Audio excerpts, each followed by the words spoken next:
Assalamualaikum warahmatullahi wabarakatuh. Selamat datang di video ujian akhir semester saya. Yang saya hormati Pak Iqbal Ahmad Muzaki, SPDI MPD. Nama saya Muhammad Fikri dengan NPM 23106312000067. Mahasiswa jurusan Agribisnis di Universitas Singapura Bangsa Karawang. Puji syukur kehadirat Allah yang Maha Kuasa yang telah memberikan kita kesehatan pada kesempatan kali ini untuk bisa saya sendiri untuk bisa mengikuti ujian akhir semester dari Bapak. Dimana saya akan kesempatan kali ini saya akan membagi tentang berbagai topik yang berkaitan dengan agama Islam. Jadi pada video kali ini saya akan membahas 3 materi yang sangat menarik, yaitu toleransi dalam beragama, sistem kewarisan Islam, dan teknologi. Mari kita mulai dengan materi pertama, yaitu toleransi dalam beragama.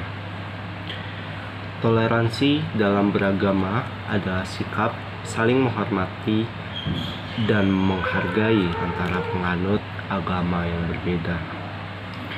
Toleransi beragama sangat penting untuk menjaga kerukunan dan kedamaian dalam masyarakat. Yang menjemuk, Islam mengajarkan kita untuk toleran dalam beragama, sebagaimana firman Allah dalam surat Al-Hujurat ayat 13. Bismillahirrahmanirrahim.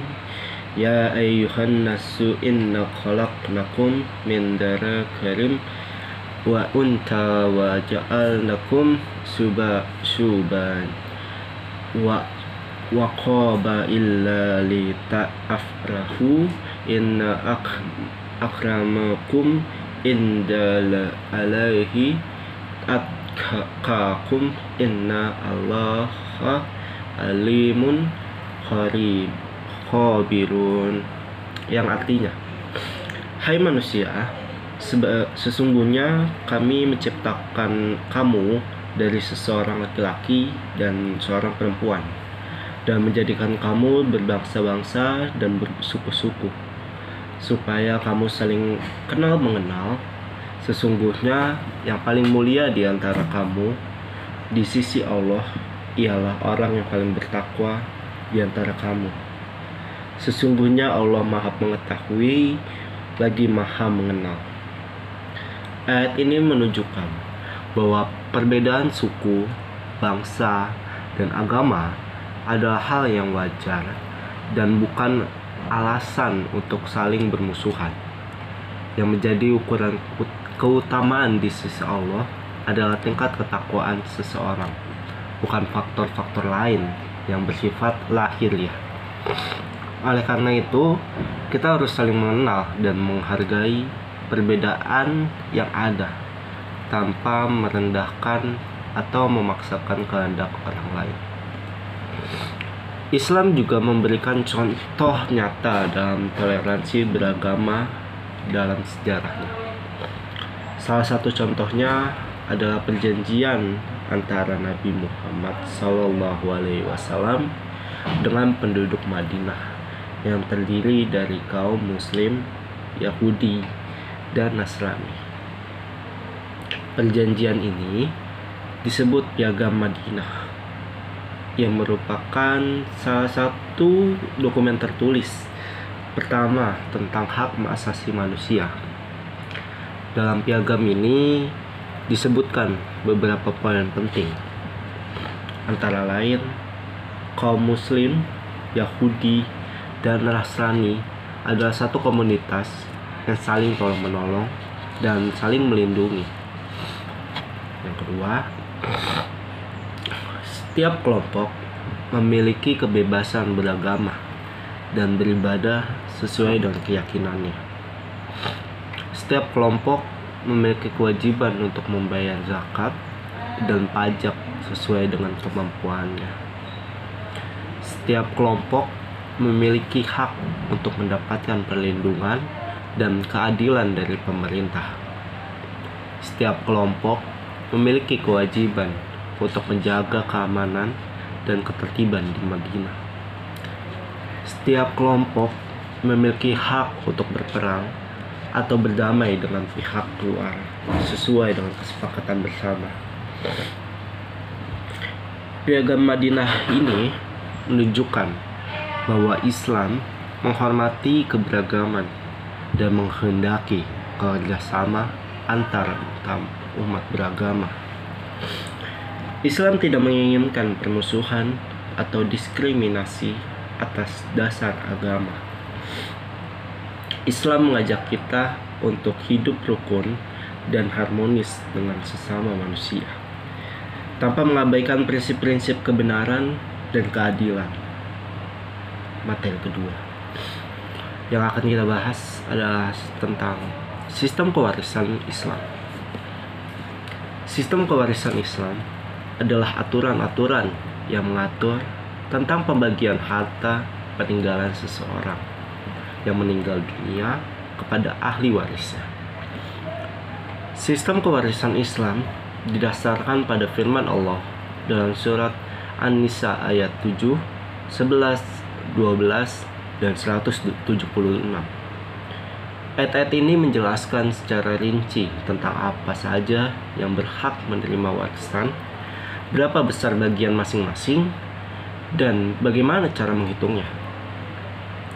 Sistem kewarisan Islam memiliki beberapa karakteristik, antara lain bersifat ijbari,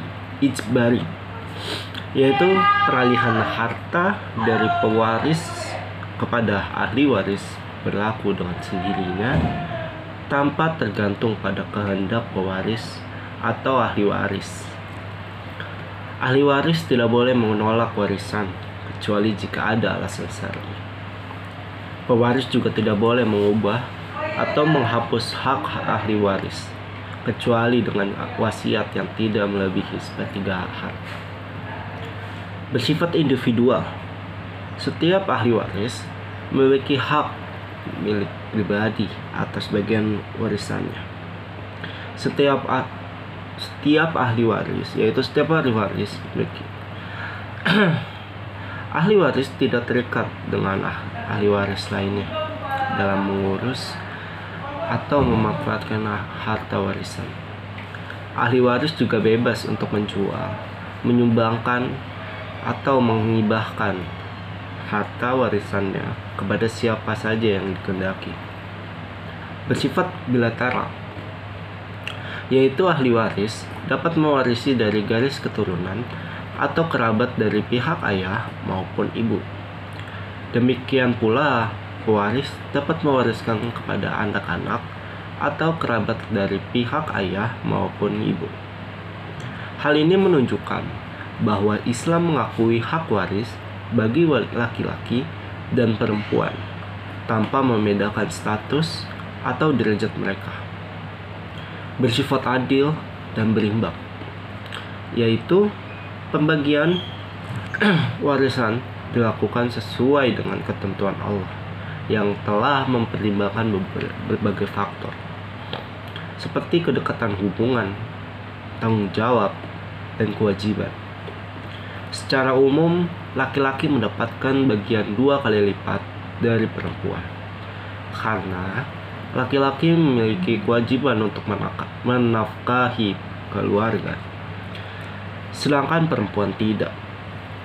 Namun ada kasus-kasus di mana perempuan mendapatkan bagian yang sama atau bahkan lebih besar dari laki-laki, tergantung pada situasi dan kondisi.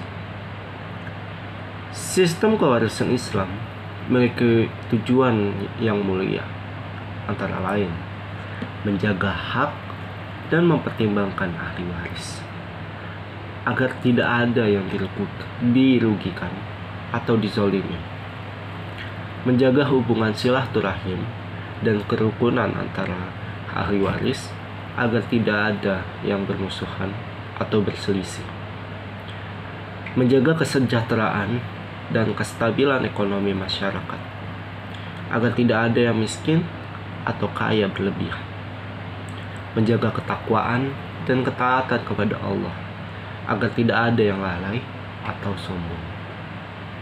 Materi ketiga yang ada yang kita bahas adalah Islam dan teknologi.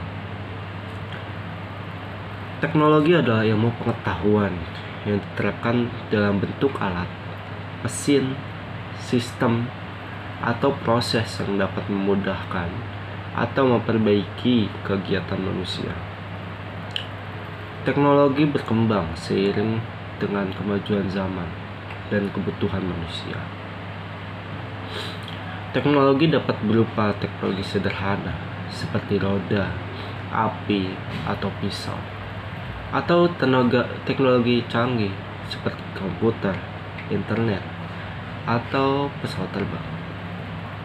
Islam sangat memperhatikan penggunaan teknologi. Dalam Islam, teknologi dianggap sebagai sarana untuk mempermudah kehidupan manusia, mengeksplorasi alam semesta, menyebarkan dakwah dan ilmu, serta mengenal Allah. Islam mendorong umatnya untuk mencari ilmu pengetahuan dan menciptakan teknologi yang bermanfaat bagi kemaslahatan umum. Banyak ilmuwan dan penemu Muslim yang berjasa dalam bidang teknologi, seperti Al-Khawarizmi, Ibnu Sina, Al-Jazari, dan lain-lain. Namun Islam mengingatkan umatnya untuk bijak dan bertanggung jawab dalam menggunakan teknologi. Teknologi tidak boleh digunakan untuk hal-hal yang bertentangan dalam Islam, seperti mengajarkan kebohongan, kekerasan, atau kemaksiatan. Teknologi juga tidak boleh digunakan untuk merusak lingkungan, menzalimi orang lain, dan menyombongkan diri sendiri. Teknologi juga tidak boleh membuat manusia lupa akan tujuan hidupnya, yaitu untuk mengabdi kepada Allah. Manusia harus selalu bersyukur atas nikmat teknologi yang Allah berikan, dan tidak menjadikannya sebagai Tuhan atau sesembahan. Manusia harus selalu ingat bahwa teknologi adalah ciptaan Allah, dan Allah adalah pencipta segala sesuatu. Allah berfirman dalam surat Al-Ikhlas ayat 1-4. Bismillahirrahmanirrahim. Qul huwallahu ahad, Allahus samad, lam yalid walam yulad walam yakul lahu kufuwan ahad. Yang artinya, katakanlah, Dia Allah yang Maha Esa. Allah adalah Tuhan yang bergantung kepadanya segala sesuatu. Dia tidak beranak dan tidak pula diperanakan, dan tidak ada seorang pun yang setara dengan Dia.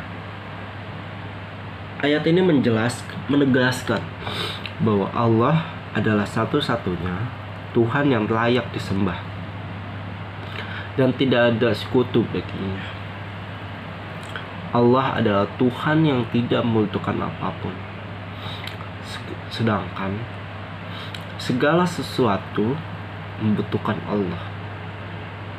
Allah adalah Tuhan yang tidak memiliki awal dan akhir, sedangkan segala sesuatu memiliki batas dan akhir. Allah adalah Tuhan yang tidak ada yang menyerupainya, sedangkan segala sesuatu memiliki kesamaan dan perbedaan. Oleh karena itu, kita harus selalu menjaga keseimbangan antara dunia dan akhirat, antara materi dan spiritual, antara teknologi dan agama.